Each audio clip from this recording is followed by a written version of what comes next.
Iniciamos Vida en Plenitud.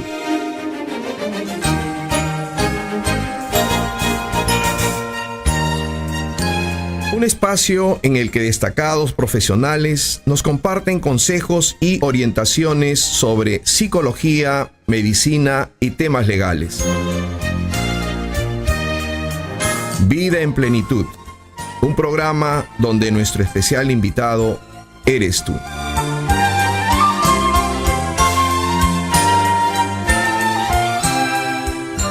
Buenos días, queridos radioyentes. Acá su servidor, el doctor Hugo Lozada.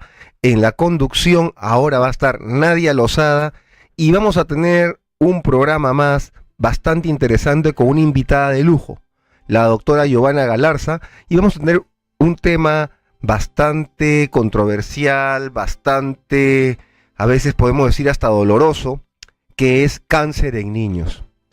Y voy a dejar ahora ya en la conducción a Nadia Lozada para que dé inicio pues con su saludo inicial y su saludo para nuestra invitada y podamos iniciar este espacio de Vida en Plenitud con el tema cáncer en niños. Nadia.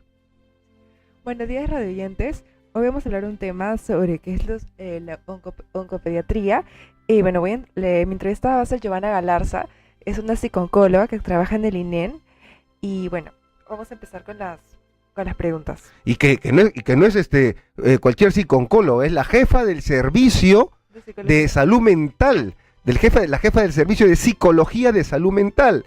Y ella tiene pues a su cargo un equipo de psicólogos también, de por medio de ella tiene la coordinación, la jefatura del servicio de psicología del Instituto Nacional de Enfermedades Neoplásicas.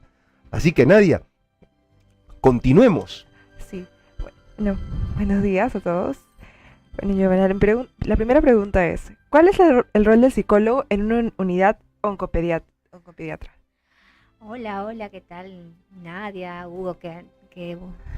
Gracias de verdad por volverme a invitar y de verdad que son el dúo perfecto para los radioescuchas. Bueno, siguiendo un poco un tema interesante y amplio sobre la psicooncología pediátrica, realmente se requiere también un perfil de un profesional con una segunda especialidad. La psicooncología en pediatría se busca atender los aspectos emocionales que va a afrontar el niño entre los 0 a 14 años. En estos casos hay etapas por las cuales un niño va a pasar en pediatría que cubre esta edad de 0 a 14 años y posteriormente viene a ser el adolescente, ¿no? Estamos hablando de un menor en finales de 0 hasta los 18 años. Viene a ser los aspectos emocionales, la afrontación hacia la enfermedad, los niveles de ansiedad, angustia, miedo, los procesos de adaptación que va a tener al ambiente hospitalario y los vínculos que va a tener el niño que tiene con los cuidadores primarios. Va a ser en este caso la madre, el padre o el entorno quizás de los abuelos. Entonces la psicooncología va a buscar justamente que este profesional tenga un conocimiento amplio, sobre todo de los primeros cánceres más frecuentes, en las técnicas de intervención, de manejo de la angustia, la ansiedad, el duelo, el preduelo, el tema de la muerte. Tiene que tener una gran seguridad, una gran estabilidad. Busca a la vez, ¿no?, generar un vínculo más fuerte a través de la interacción de los padres con otros padres para poder formar una red de soporte social, ¿sí?, ¿no? Entonces va a trabajar técnicas psicológicas de manejo en el cual puede utilizar metodologías basadas en dinámicas o intervenciones individuales, ¿no? Y también vamos a buscar que el psicólogo pueda también dar psicoeducación e información también para una prevención también de algunos trastornos que puedan presentar tanto el niño como el entorno primario, ¿no? ¿En qué fase del tratamiento oncológico es más fuerte la demanda de la intervención psicológica? Wow, te voy a decir que en todas las fases. Estamos hablando del momento del diagnóstico, cuando un padre o una madre va a llevar a su niño al médico, al especialista ya, y el médico le dice que tiene cáncer. Es un impacto tan fuerte a la noticia, desde ya se va interviniendo con el padre, y el niño, que quizás pueda ser un niño muy pequeño, pero ya va sintiendo los cambios tan bruscos de no estar en casa, pasar al hospital. O un niño que ya puede tener un conocimiento más amplio de entender de lo que es una enfermedad. Entonces se va trabajando también con el conocimiento, con el nivel cognitivo que presenta el niño para poder manejar la información de la enfermedad. Entonces la fase del diagnóstico es también sumamente estresante y angustiante para el niño y para el padre. Entonces es una fase necesaria de abordaje psicológico. Pero también vienen las otras fases, que también son importantes también, como la fase del tratamiento, cuando ya el niño va a tener que estar internado, va a tener que aceptar la quimioterapia, la radioterapia, es la información que debe manejar el padre con el niño, la relación médico de padre-niño o de médico con el niño. También viene la otra fase, también ya una fase quizás ya de controles, cuando el niño ya ha pasado, ya superó la enfermedad, pero necesita un chequeo continuo, una fase en la cual el niño quizás va a entender que ir a los controles es necesario, dependiendo cada tratamiento oncológico, cada enfermedad oncológica puede ser cada 3 meses, quizás ya llegue al año y todo, hay que explicarle, con el gran miedo que pueden tener los niños y los mismos padres a una recaída. Y la otra fase que también es sumamente importante, si se presenta una recaída, es la fase terminal en el niño, ¿no? La fase que quizás no hay una buena respuesta al tratamiento porque el organismo no responde bien. Entonces es una fase muy dolorosa para los padres, trabajar el preduelo y el duelo final también, ¿no? Entonces vamos viendo de que la intervención del psicólogo va a tener importancia y un acompañamiento constante en cada una de las fases. Claro, muy importante. ¿Y qué reacciones emocionales presentan los niños frente a la hospitalización?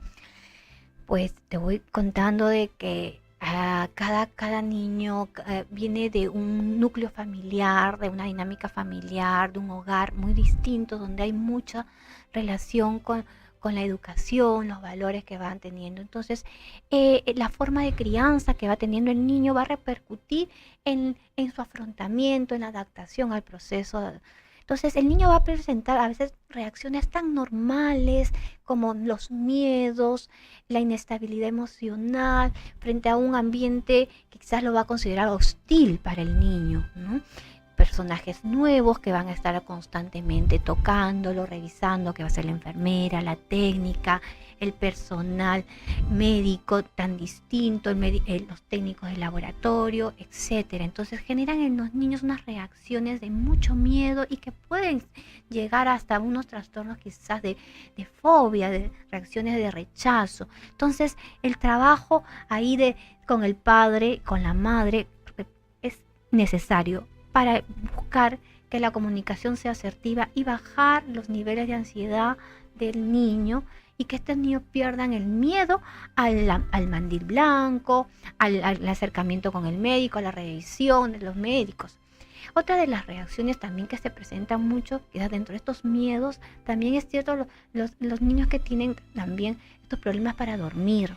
Los niños que a veces requieren que la madre esté cerquita, que se queden ahí. Entonces, los miedos a veces los niños los generan con ciertos trastornos y fobias y hasta pesadillas que ellos muestran. El miedo a quedarse solos, el miedo a que están soñando ellos con personas que lo están agrediendo. Entonces, es normal a veces que estos niños manifiesten ciertos sueños como pesadillas, ante los temores que ellos están vivenciando, los cambios que están vivenciando del tratamiento o del ambiente.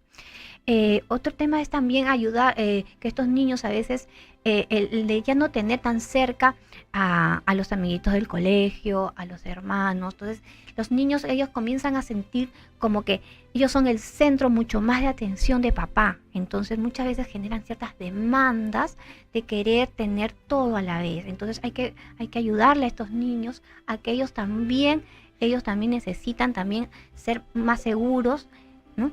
Y que los papás también no confundan la protección con la sobreprotección, el cuidado con el sobrecuidado, ¿no? Se ve que es importante que no solo al niño se le trabaje, sino también con el padre, también educarlos. Exactamente, exacto. Cuando tratamos nosotros en el hospital a un niño que está enfermo, que necesita adaptarse, que necesita afrontar mejor la enfermedad, lógicamente a la par se está trabajando con el padre, con ya sea la mamá o el papá, o quizás no puedan ser, no esté directamente la madre, puede estar la abuela. Entonces tenemos que trabajar con el cuidador primario.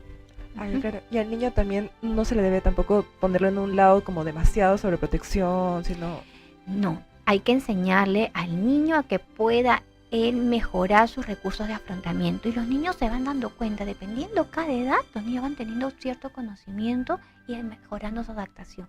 Y hay un tema importante también, Nadia, te cuento, que es la relación que tienen que tener los papás con el resto de los hermanitos que quedan en casa, y de los hermanitos con el hermano que está en el hospital, el que está viviendo la enfermedad. Claro, es un trabajo en familia. Por supuesto, Nadia. Sí. Entonces, ¿y cómo sería el manejo terapéutico con los padres? Exactamente. A los papás hay que ayudarles mucho, primeramente, a que ellos puedan entender esas emociones, ese impacto tan fuerte de tener un hijo enfermo, y los riesgos, los miedos hacia lo que puede pasar, sus miedos a la gran incertidumbre. El miedo más grande de todo papá es que el niño pueda morir. Entonces hay que ayudarle a los padres primero a procesar, a entender esas emociones, ayudarle a los papás a que tengan habilidades de comunicación, para que tengan una comunicación con palabras sumamente sencillitas a sus niños, enseñarles cómo informar, cómo trabajar determinados términos médicos, enseñarles a los papás que ellos tienen que tener un acercamiento constante, abierta y adecuada con su médico tratante. Enseñarle a los papás que ellos siguen siendo líderes, enseñarle a los papás que también tienen otros hijos también a los cuales ellos tienen que seguir acompañando también, a que aprendan a distribuir sus roles de acompañamiento con el hijo que está en el hospital, ¿no? Y que también los papás sepan cuidarse, que ellos también necesitan tener su tiempo en el cual necesitan dormir, comer. O sea, que no solamente se priorice la atención, digamos, al niño, sino también si tiene hermanos o los padres también tienen una vida. O sea, hacer un equilibrio, no solamente priorizar al niño. Exacto. Se trabaja con la familia, se trabaja con los hermanitos que están en casa, se les invita a una terapia, se les ayuda a los familiares cercanos que pueden estar, quizás los abuelos, los tíos, los primos, ¿no? Y también hay un tema también de relación, que es también con el entorno social que el niño va a contar, ya sea en casa o en el colegio, ¿no?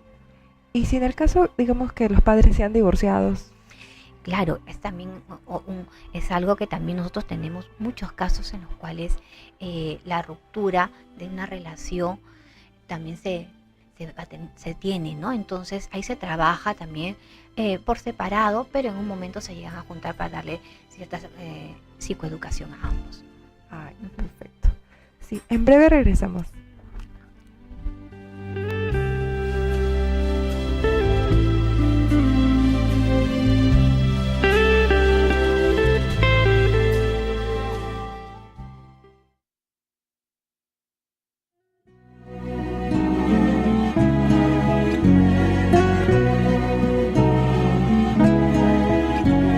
Papa Francisco nos pide a todos: vayan sin miedo a servir. Radio María, una sola radio, una sola misión. María, a ti te quiero servir. María, en ti al Salvador, unidos en la gran misión, llevar al mundo su amor.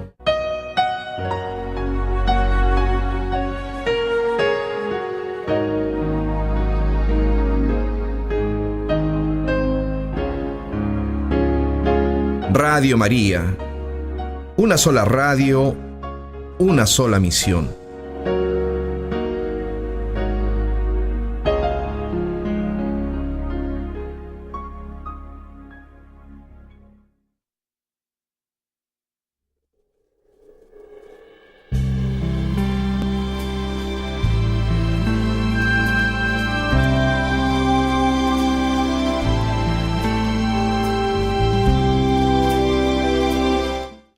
Y volviendo con la entrevista del tema del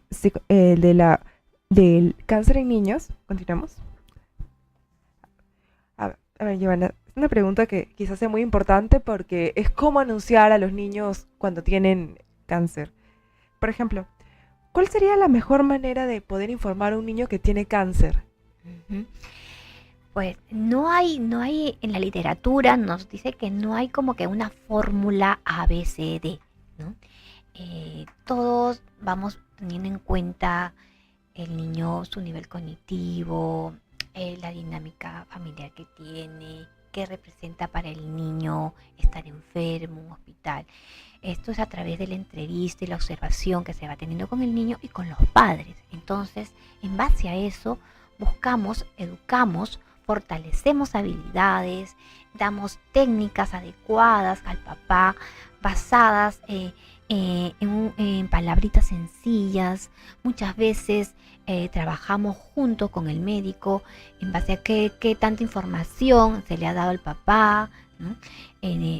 Lo convertimos en palabras sencillas, que quizás podemos decirle que si es una leucemia, que la sangrecita está enferma, y que hay soldaditos malos, soldaditos buenos que van a ayudarte a destruir, ¿no? esos soldaditos malos o células malas, si tenemos un niño ya entre los 9, 10 años que va entendiendo y comprendiendo ya lo que significa una enfermedad, lo que significa un hospital, ¿no? Entonces, de acuerdo justamente al nivel cognitivo que pueda tener el niño y también los papás, les ayudamos a los padres para que ellos puedan dar la información.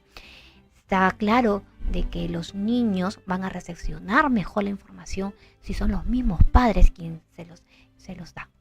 O sea que es mejor que digamos que el padre mismo le diga al niño lo que tiene que el médico. Lógico. ¿Por qué? Porque hay vínculos que unen desde siempre, ¿no? El niño va a creer siempre más al padre, a la madre, ¿no? ¿Por qué? Porque el resto de nosotros somos personas extrañas, Claro. recién. Y en caso, o sea que también digamos, eso también depende del niño, porque a veces hay niños que pueden ser analfabetos a esa edad también. Hay niños, de hecho en nuestro hospital, en el INEM, casi el 60-70% de la población son personas que vienen del interior del país.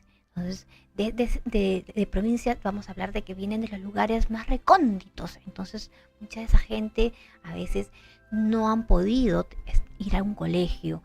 Entonces, tenemos dificultades a veces para poder explicarles, pero nos queda mucho trabajo material. El psicólogo tiene ahí a flor de piel las destrezas, como tenemos ahí materiales como pueden ser hojas, dibujos, que nos ayudan mucho a poder darle una interpretación clara, sencilla a ese niño, al padre, ¿no?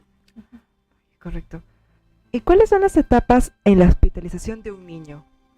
Las etapas de hospitalización a nivel psicológico estamos hablando. Claro. Bueno, pasa primero por una fase de impacto, una reacción muy fuerte en la cual el niño va a sentirse como que lo están castigando, ¿no? Que quizás algo cometió un error, entonces el niño se siente a flor de piel las reacciones de ansiedad, de demanda, y de ahí se mezcla con una rabia, una cólera del por qué lo están dejando hospitalizado, por qué está enfermo, por qué los papás tienen que ir o mamá se tiene que ir, ¿no? Y luego pasa por una fase en la cual esa rabia va tomándole, como que va entendiendo por qué, porque se le va explicando. Entonces pasa con una sensación también de tristeza, porque va a tener que ir dejando los estudios, el colegio, va a dejar de ver, en esa temporada pues quizás deja de disfrutar de sus vacaciones, de ir a la playa, al parque, ¿no? Entonces pasa por unos síntomas de tristeza, labilidad, llanto mezclado. Posteriormente, cuando ya a este niño también se le va ayudando con ciertas habilidades, comienza a pasar por una fase de mayor adaptación, de proceso en la cual se estabiliza, ¿no? Y bueno, como te digo, todo esto también pasa por una fase, igual los papás, ¿no? Y luego ya va aceptando poco a poco, son fases por las que pasa. la literatura nos va a hablar de diferentes teorías o enfoques de adaptación al proceso hospitalario de un niño, ¿no? Se espera muchas veces que entre las 2 primeras semanas se sienta la gran demanda fuerte de ansiedad del niño hacia la hospitalización, ¿no?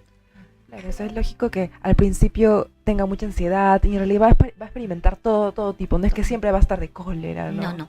Y lógicamente que todas estas fases pueden también un poco ir regresionando. ¿Por qué? Porque el niño también por esa falta de madurez, suele tener conductas muy regresivas. Entonces, Claro. es posible también que ese niño que, por ejemplo, ella sabía comer, ya él solito sabía de repente pedir ir al baño, entonces frente a una situación tan crítica de cambio brusco, entonces pueda presentar conductas regresivas y ya no se le olvidó de comer, quiere que la mamá le dé de comer, se olvidó pedir ir al baño, entonces igualito, entonces comienza a presentar conductas muy regresivas, que esto también son estresores para la madre y lógicamente también para el personal de salud. Digamos que trata de no aprovechando, digamos, por la misma enfermedad ya se limita más a sí mismo, ya no.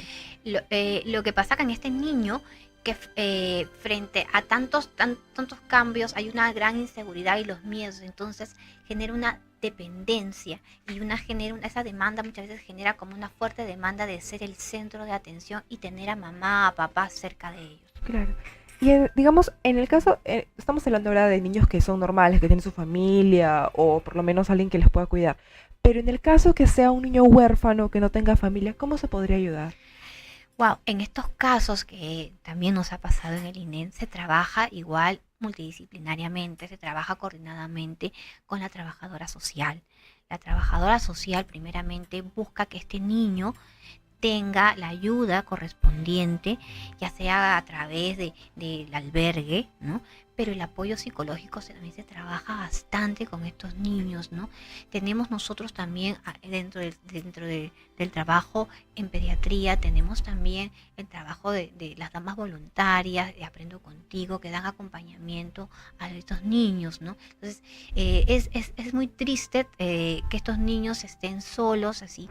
Hay un tema legal también en estos casos, ¿no? Pero es un trabajo que también se coordina con la trabajadora social, con la parte legal de la institución en sí, ¿no? O sea, digamos que es un trabajo en equipo, no solamente es el psicólogo. Exactamente. Ya. ¿Y cuál es el tiempo normal de adaptación que un niño tiene frente a la hospitalización? Claro. Te hablaba justamente de un periodo más o menos que dura entre las 2 primeras semanas, cuando es su primer internamiento, ¿no? Cuando es su primer internamiento, llamamos esta fase fuerte porque va a adaptarse al diagnóstico, al tratamiento. Entonces, se espera que que la fuerte demanda del niño dure un promedio de 2 semanitas, ¿sí? Unos 14 días. Más o menos 2 semanas. Sí, ese es un poco lo que nos va viendo los estudios, las investigaciones, la literatura. Algunos niños es menos, cuando niños es un poquito más. Esto ya va a depender también de los rasgos de personalidad que pueda tener el niño, de los vínculos que pueda haber tenido con los cuidadores, la dinámica familiar esto puede exacerbar también que tanto el niño ya va conociendo su enfermedad, que hace quizás el hecho de no conocer muchas veces genera para el niño también mayor demanda, ¿no? Claro.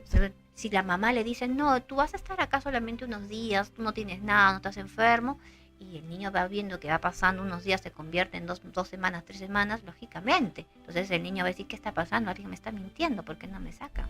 O sea, en realidad todo puede ser un poco más, un poco menos, todo depende de varios factores. Todo depende justamente de un buen afrontamiento y esto va a depender de buenas habilidades de comunicación. Yo pienso y sigo pensando que si el paciente y la familia está bien informada y eso va a fortalecer sus recursos de afrontamiento, sus habilidades de comunicación, sus estrategias de afrontamiento hacia la enfermedad. Correcto. ¿Y cuáles serían los signos de alarma que, digamos, nos hacen ver que el niño no se está adaptando? Lógicamente, primero una fuerte demanda, el niño que no quiere colaborar, ¿no? El niño que no quiere colaborar, el niño que está presentando lógicamente problemas para dormir, ¿no? El llanto, el niño que llora demasiado, ¿no?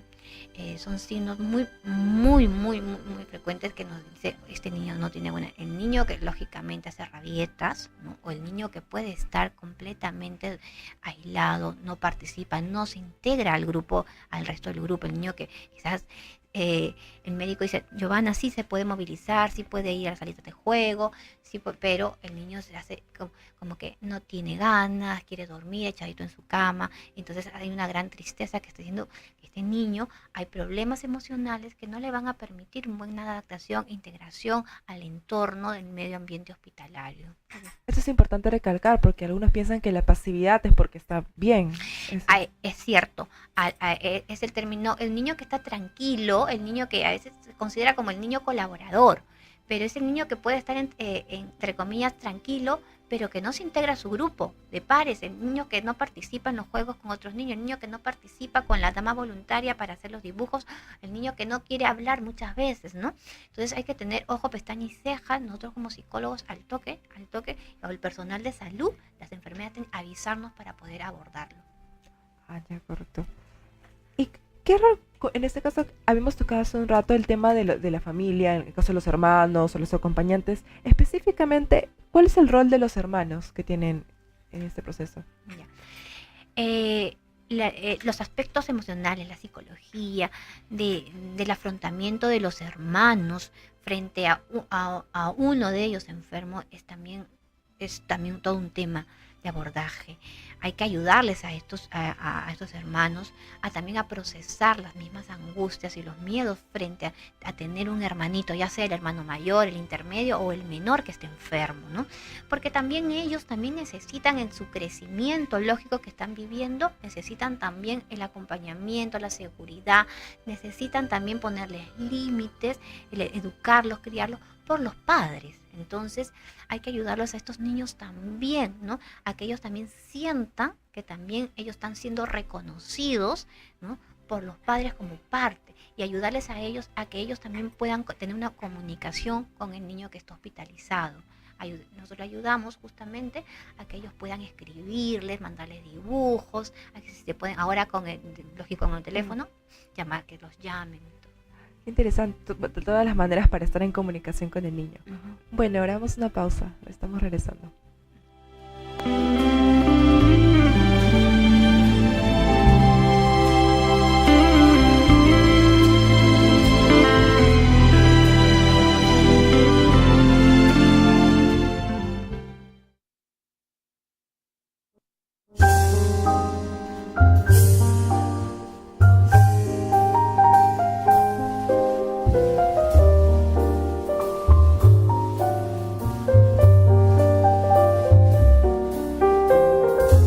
Radio María, acortando distancias y uniendo corazones.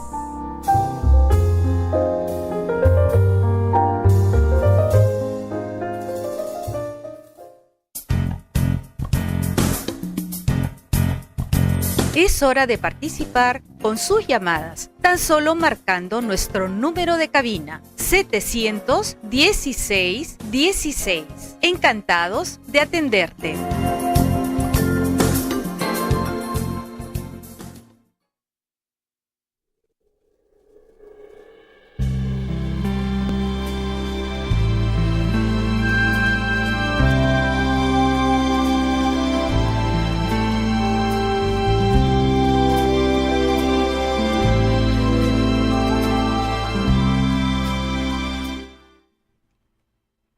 Bueno, continuando con el programa, Nadia, Sí. sigue con tu entrevista. Sí, correcto.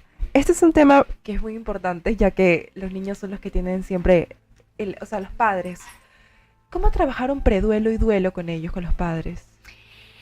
Es la etapa más difícil muchas veces de trabajar porque no es fácil dentro del ciclo de vida. Uno espera, ¿no?, que sea el padre el que sea llevado a enterrarse por los hijos. Nunca un padre busca enterrar a un hijo. Entonces, este impacto fuerte de recepcionar para el padre la noticia de que ya no hay más tratamiento y que este niño está pasando a un cuidado paliativo y que quizás tenemos que prepararnos ¿no? Entonces implica retornar, como te decía hace un momento, a estas fases de, quizás de Elizabeth Kubler-Ross, donde nos dice de nuevo una fase de negación, una fase en la cual no, mi hijo no se puede morir, no. Claro. Entonces hay que ayudarle al papá primeramente a entender esa fuerte carga emocional, ¿no? Que esa negación de primera instancia es una negación adaptativa, ¿no? Hay que ayudarle a que es normal que él se sienta así de impactado, ¿no? Y que también hay que ayudarle de poco a poco, también ayudarle al papá de que su niño sigue siendo su hijo y va a seguir siendo su hijo, ¿no? Que va a permanecer con él siempre en los recuerdos, ¿no? Es fuerte, es muy duro, hay que ayudarle al papá a que pueda ir dándole despedidas al niño, ¿no? Es el momento en el cual ayudarle al papá también a perder sus propios miedos de acercamiento, porque a veces uno de los padres a veces como que tiene miedo a acercarse más al niño, ¿no? Sabemos que los cuidadores más cercanos en estos casos es la madre, porque la mamá es la que a veces conoce más, está más pendiente, y el papá por el rol que cumple, que tiene que trabajar. Entonces suele ser más fuerte para la madre a veces, ¿no? Quererse separar a veces del niño en estas fases, ¿no? Hay que enseñarle también, ¿no? Que dentro de estas despedidas poderle enseñar al niño a que no tenga miedo, ¿no? A esos sueños normales que va presentando el niño. A veces el niño te va enseñando que va soñando con angelitos, que va soñando que es en el cielo, que ha soñado con Diosito, ¿no? A veces los niños ya en su propia madurez que van teniendo, a veces enseñan y preparan a los papás, ¿no? Van diciendo, papá, yo siento que mi cuerpito ya está muy cansado, ¿no? Yo sé que ya tengo que descansar. Entonces van dándoles simbolizaciones a la propia muerte los niños. Entonces hay que ayudarles a los papás también a que ellos puedan recepcionar esas palabritas que los niños les van diciendo, como que, papá, me voy a ir al cielo, creo que he soñado con el abuelito que ya no está. Son palabritas a veces muy fuertes para los papás, pero hay que ayudarles a los papás a que ellos sepan recepcionar con mucha tranquilidad lo que los hijos les están diciendo, ¿no? Qué interesante que los niños mismos en palabras sencillas y piensan así positivo, no que vean la muerte como catastrófico. Yo creo que acá el tema va a estar dando, Nadia, en cuánta información se maneja en la familia con el tema de la muerte, ¿no? Si los niños ven la muerte con angustia porque seguramente lo han aprendido muchos de los papás. Si vemos que quizás cuando, vamos a suponer, si un papá le da a su niño una mascota, ¿no? Y esta mascota en algún momento quizás por no desarrolla la mascota, fallece. Hay que explicarle al niño el por qué fallece esa mascotita, ¿no? Hay que enseñarle los ciclos de la vida al niño. Entonces, a través de los cuentos también, porque a veces de los cuentos también no son los cuentos también tan bonitos, siempre felices. El por qué también a veces uno muere. Entonces, ahora hay muchas facilidades de poder tener acceso para trabajar el tema de la muerte. Hay muchos cuentos que pueden ayudarle al papá para trabajar estos temas de la muerte con los niños, ¿no? Y yo creo que también dentro de la familia también es el miedo a tocar este tema de la muerte, del morir, ¿no? Y a veces uno dice, no, oye, ¿qué estás hablando? Papá, si yo me muero, por favor, a mí no me entierren. Créeme, entonces, ¿qué hablas tú? Entonces, no hay que tener miedo a hablar de estos temas. Yo creo que hay que aprender, hay que saberlo, decir cómo, cuándo y dónde, ¿no? Son los mismos padres que transmiten del miedo a los niños, no es que los niños en sí tengan miedo. No. A veces son conductas aprendidas, muchas veces sí, lógicamente. O sea, hay infinidad de teorías donde nos van a decir de dónde surgen las ansiedades, los miedos, pero sí es cierto que hay temas en los cuales siempre es el modelado que pueda tener el niño dentro de la dinámica familiar. Los primeros modelos son los padres. Claro, es lo que uno aprende, definitivamente. ¿Y qué recomendaciones se daría? No solamente, y hablas bastante de los padres, sino también de los familiares que tienen de repente un sobrino, un primo con cáncer. Exacto.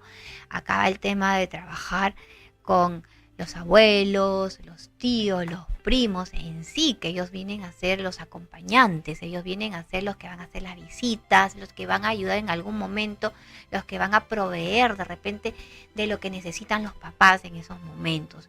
Acá ellos cumplen un rol fundamental, un rol, ellos son como que son las falanges, son los brazos que necesitan los papás para poder gestionar, distribuir de repente alguna ayuda en casa o acompañar quizás a este niño cuando el papá no pueda, ¿no? Entonces hay que también ayudarle a la familia, a los primos, a las tías, ¿no? El manejo de la información, ¿no? Que cuánto entre ellos están hablando, cómo lo están refiriendo el tema de la enfermedad. ¿Por qué? Porque el mensaje que se le va a dar al niño sobre la enfermedad lo tiene que manejar cada uno de los miembros principales, que es el padre. Pero también si los padres determinan que va a haber otros cuidadores como la abuela, la tía, entonces lógicamente ellos también tienen que manejar los mismos términos. Si llamamos a la enfermedad una enfermedad de la sangre porque es una leucemia y hasta el momento solamente trabajamos como una enfermedad de la sangre, pues todos tienen que llamarlo enfermedad de la sangre. Si ya lo llamamos leucemia, pues leucemia tiene que manejarlo todos. O sea, digamos la comunicación, todos deben decir lo mismo. El mensaje debe ser igual para el niño por todos. Porque si el padre dice una cosa y la tía va a decir otra cosa, lógicamente que hay un cruce de información y la comunicación asertiva se pierde. Claro. Y en el caso de, por ejemplo, ¿qué recomendaciones se daría en el caso de los maestros y los amigos? Eso también. Hablamos con los maestros, hablamos con los compañeritos de aula, de los niños. Tenemos a veces niños que ellos van a reinsertarse ya posterior ya a un tratamiento en el cual ya está basado en controles.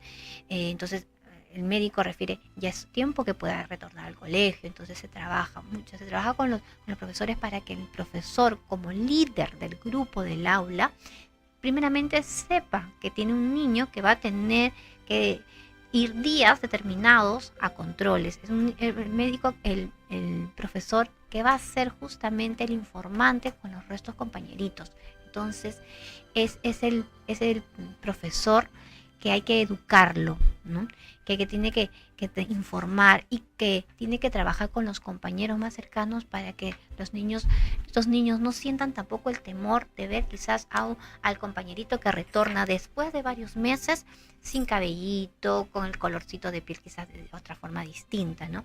Hay que ayudarles a que ellos tengan una mejor empatía, una mejor recepción al compañerito que ha venido después de mucho tiempo, que ha estado hospitalizado, que ha estado enfermito. Entonces, que pierdan sus miedos. Entonces, yo creo que ahí hay que ayudarle mucho a que estos niños sean más solidarios con este compañero. Claro, o sea que en realidad el trabajo más pesado recae en el mismo docente, el profesor.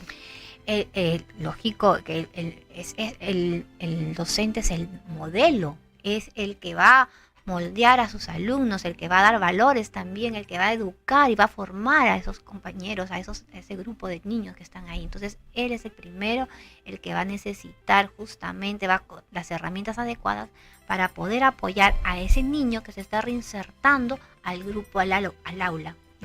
Correcto. Y bueno, en el caso cuando tocamos del tema de los amigos, ¿cómo se podría manejar eso de las visitas? Ya, hay que tener en cuenta primeramente que los papás deben hablar con el médico para ver las posibilidades clínicas, si el niño puede recibir visitas o no en casa, si el niño puede participar en fiestas, ¿no?, de los compañeritos, los cumpleaños, las saliditas que puede.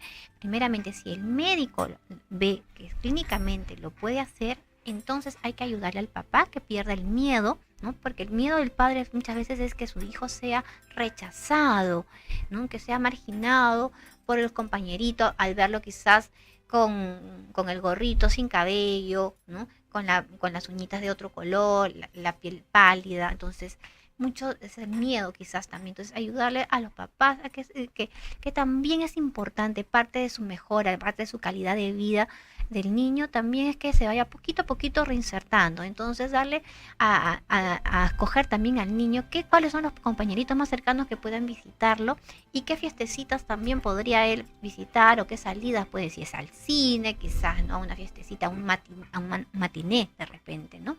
O sea que la interacción es básica, ¿no? Para que Es se sienta mejor. también importantísimo. La interacción social también va a permitir al niño una mejor adaptación a su propia vida, reincorporar de nuevo, reestructurar, gracias Hugo, reestructurar su vida, ¿no? La vida no va a ser igual, o sea, no va a ser porque ha ¿Qué cambiado, cambio? pero que esta va a ser mucho mejor porque va a tener mejor calidad de vida. Ujú. Ah, correcto. Lo importante es la calidad, más que sea igual que antes. Claro. Y bueno, en el caso que, digamos, a veces los niños a los 9, 10, 11, 12 años, a veces ya tienen enamorados y eso. Los niños. Creo que todo un tema esto del enamoramiento en unas épocas que vivimos con mayor información, ¿no? Los niños van al nido y el niño a veces dice, es mi compañerita que más me gusta, y se sienta al costado, ¿no? Entonces ya los niños que están entrando a la pubertad entre los 9 y 10 años son niños que ya también están presentando sus propios cambios, lógico. Entonces ya tienen a la amiguita más cercana y entonces ya hablan a veces de mi novia. Entonces niños que a veces nos dicen de 12, 13 años que dice que ya tienen su novia. Entonces sí es cierto, esta parte afectiva dentro de un afrontamiento, una enfermedad, ayuda, no le podemos negar. Yo creo que sí ayuda que el hecho que el niño tenga a una amiguita que le genera mayor emoción, que le genera mayor satisfacción y gusto de tenerla. Entonces los papás a veces tienen el miedo, dicen, no, que es muy pequeño, que tiene 11 años, 12 años, tiene que centrarse en el tratamiento. No, pero si se le educa a esta enamorada, a esta noviecita, y se le educa al niño y se le va enseñando también de acuerdo, se le va dando una educación sexual de acuerdo a su edad, lógicamente que eso no va a pasar nada. Yo creo que los papás deben perder muchos miedos a veces. Y el niño también hay que enseñarle también. Ello no significa que, bueno, que va a ser, la primera ilusión va a ser la ilusión eterna, ¿no? Sino hay que enseñarle que si esa enamorada le ayuda a él a tener adherencia a su tratamiento, a que esa enamoradita, esa novia le acompañe a los controles, sí. Yo he tenido muchos casos, sobre todo en los adolescentes, te voy a decir, los chicos de 15, 16 años, ¿no? Que es también trabajar con esta niña y los papás de esta niña, ¿no? Porque sí me ha tocado ser unos niños adolescentes de 16, 17 años que tienen enamorada, y muchas veces es el miedo también de los papás de esa enamorada que tanto acercamiento puedan tener con un niño, con un joven o adolescente que está pasando con cáncer, ¿no? O sea que también se involucran los padres del Lógico, ¿por qué? Porque si vamos a trabajar a nivel terapéutico, entonces tenemos que tener primeramente el permiso de los padres, en este caso del novio o la noviecita que va a venir a terapia, ¿no? Ah, ya, Sí. correcto. ¿Y qué pasa cuando un niño te dice no quiero morir?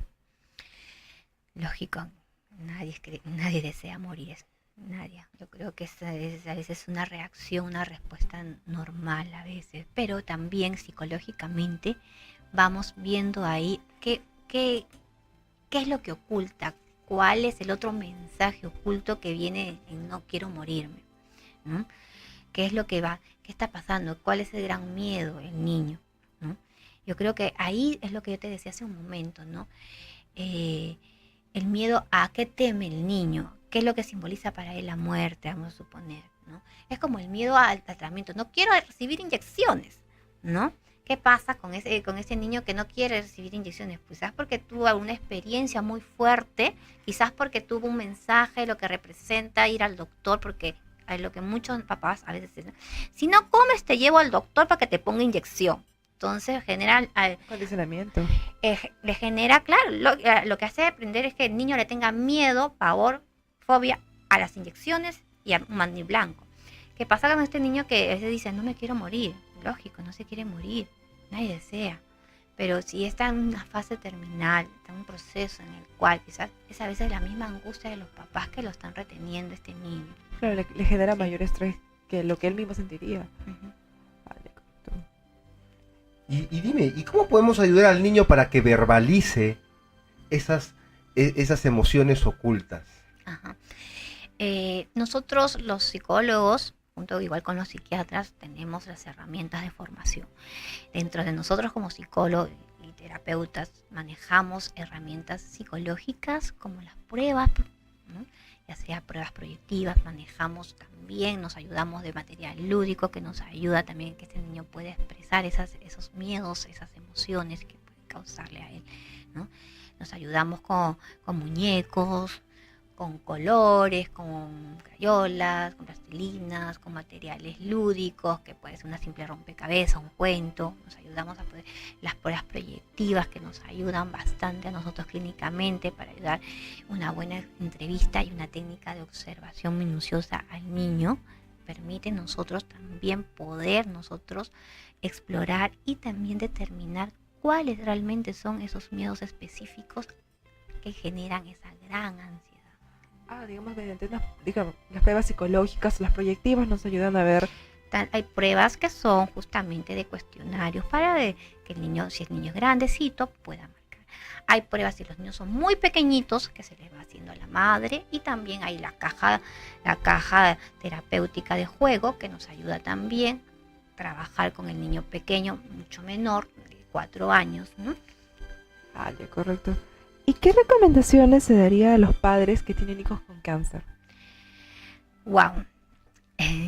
A los papitos del INEM o de otros hospitales donde puedan estar sus hijos, yo les recomiendo primeramente que estén bien informados sobre la enfermedad que tiene su niño, pero que estén bien informados con el médico tratante, que ellos mismos puedan, que recurran los papás a un apoyo emocional, que estén ellos acompañados de este soporte psicológico, que puedan contar con un psicólogo y sobre todo también un apoyo espiritual, que puedan elegir dentro de su entorno a 2 o a 4 personas más cercanas que le ayuden a ellos a que puedan ser su apoyo de comunicación. Puede ser la hermana, la prima, la tía, la abuela, con el que ellos puedan sentirse también apoyados y que puedan hablar y expresar lo que van sintiendo. Correcto. Bueno, para finalizar la entrevista, quisiera hacer una pregunta que de hecho es una inquietud muy grande para la gente, los padres que tienen hijos con cáncer, que es, ¿debo llorar enfrente de mi hijo que tiene cáncer? Eso va a depender de muchas cosas, Nadia. Primeramente, si estamos al inicio, como en la fase de diagnóstico, yo creo que tenemos que manejar ciertas habilidades en la cual el papá tiene que ser muy fuerte. El espíritu de lucha tiene que mantenerse ahí y permitir que el papá no llore delante del niño, ¿no? Pero vamos a suponer, muchas veces en la fase final, ¿no?, cuando el niño está llorando y a veces le pide, ¿no?, y las lágrimas escapan, ¿no?, una lágrima no va a ser dañina, va a ser un acompañar. Pero sí, no podemos, quien dice, estar llorando las 24 horas del día, ¿no? Entonces, a veces los papás dicen, ¿es malo que yo llore? No es malo si tú sabes cuándo, cómo y dónde. Si es delante de tu niño, ¿no?, y tú sabes que tu llanto todavía no es sostenible, no lo hagas. Pero si es un llanto de unas lágrimas, de acompañar por un dolor compartido de unos momentos, no es malo. Digamos que todo depende del momento, de la situación y cómo está. Yo creo que uno tiene que aprender a entender sus propias emociones que va viviendo. Así como la alegría es buena, si yo comienzo a reírme las 24 horas del día, también voy a considerarme, caray, no soy una persona que quizás nadie me va a tomar como seria, ¿cierto? Entonces hay que saber equilibrar. Dosificar, digamos. Bueno, muchas gracias por tu tiempo, Giovanna, por haber hablado todo lo que es el tema del niños con cáncer. Y bueno, tus últimas palabras para el público. Bueno, agradecerles por la invitación y siempre esperando de ustedes alguna otra nueva invitación. Muchísimas gracias. Gracias a ti y al doctor Lozada. Bueno, agradecerles una vez más y realmente me siento muy orgulloso de que Nadia esté manejando ya la entrevista, y quiero también públicamente felicitar a mi hija porque ha obtenido el ingreso a una maestría y recientemente ella ha culminado la universidad, pero ya tiene su ingreso a una maestría justamente becada por Funiver. Hija, te felicito. y lo hago públicamente. Y bueno, nos estaremos viendo o escuchando dentro de 15 días. Y ahora sí, tus palabras finales, Nadia, cerrando. Bueno, que ya hasta yo misma estoy aprendiendo con lo que ha hablado Giovanna. Y bueno, que siempre que uno tenga cáncer hay que mantener la actitud positiva, pero también dejarlo en las manos de Dios. Bueno, muchas gracias. Hasta otro momento.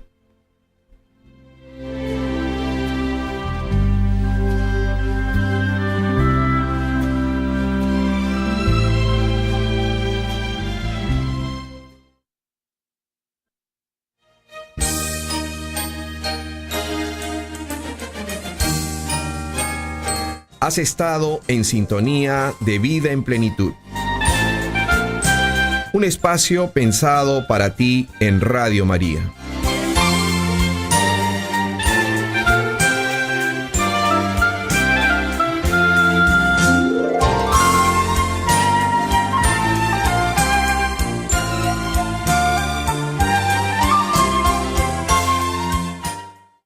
Agradecemos al Dr. Hugo Lozada, que estuvo con nosotros en el programa Orientación Psicológica en el espacio Vida en Plenitud.